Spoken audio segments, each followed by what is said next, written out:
Well, good Saturday evening. Things have finally calmed down, but we're not out of the woods yet for tracking showers and storms. Right now, a live look over POPLAR BLUFF. Yeah, we see the lights are on. They didn't really see too much of power issues out there, but there you have it. You can see the lightning is still dancing across the sky there. Beautiful evening despite some of those showers, though. Of course, as we are still tracking some of those showers and storms on our radar and satellite right now, we are still tracking those showers moving through. A lot more, though, starting to form into southeast Missouri. So zooming in a little bit more widely there, you can see as we're going through Ripley, Carter counties, Butler County, starting to see across Doniphan, Route 160, some heavier showers there just to the north of Naylor. This is again in southeast Missouri.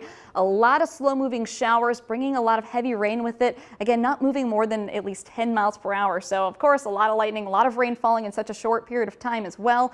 And then even further off to the east, we have just north of Malden, again into southeast Missouri, just there into Dunklin County, continuing to move to the south very slowly. Again, not more than 10 miles per hour. Still some scattered showers there across parts of Graves County. We were tracking at least a little shower there over Mayfield, but pretty scattered in activity, if you will. But most of us are staying dry right now. Sadly, a lot of us are dealing with some of the power outages from earlier storms. Crews are working to restore power. Thousands of people, of course, not just in our area, are affected by these power outages because we had a lot of storms move through. Look at this damage path. We had over 700 miles worth of reports that came through over the last 18 hours. And of course, some of those coming out from today. So a look at this train of storms that really just raced across the region. This was afternoon. Here we are around 5 o'clock. That time frame is when most of us at least lost power. So that brought in a lot of wind. Here's a look outside of Carterville. This is around 5 o'clock already. So watch how fast this changes. The winds come in, we lose power. There we go, we lose power again and lose power. A lot of us saw that hit and miss and a lot of heavy rain with that. And sadly, we did see some storm damage. This was sent in by Roger Conway. A lot of trees down across. We had a lot of power outages, of course, with that. This was over earlier today, 4th Street in Murfreesboro. So I'm sorry to say a lot of you saw that, but it's a good thing, though, that we did see some rain. We saw some flooding reports in parts of Franklin County and Benton as well. Some of us getting over 2 inches of rainfall. So it'll be interesting to see what happens with our drought monitor afterwards, but things are finally calmed down now. So right now our temperatures back into those comfortable, less humid lower 70s all across the board.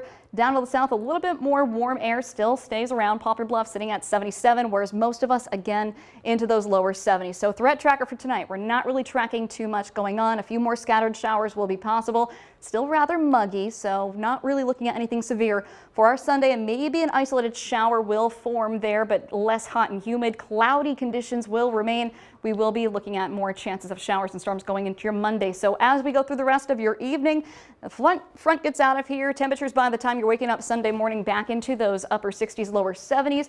Again, things are kind of going to clear out as we go towards your afternoon. Temperatures back into those lower 90s, not as hot and humid.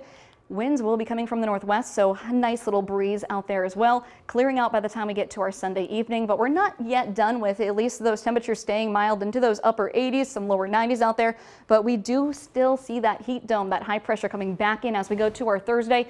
That's where we're expected to stay above our average high temperature into those lower 90s. So bringing back the heat and the humidity by the late next week, but that's still far out. So download that Storm Track 3 app. We're always tracking for you, especially as we do look ahead. We are still staying summer-like as we do look forward in our 7 and 10 day forecast. Temperatures pretty much staying into those upper 80s, lower 90s. Morning lows not terrible either, into those 70s. So yeah, you know, the wind made those rains look extra, you know, just active, because it looked like it was like sand when it was blowing. It was just really interesting. We could really hear it even in here. Yeah, and then the power outages, well, a lot of people still dealing with those. Yeah.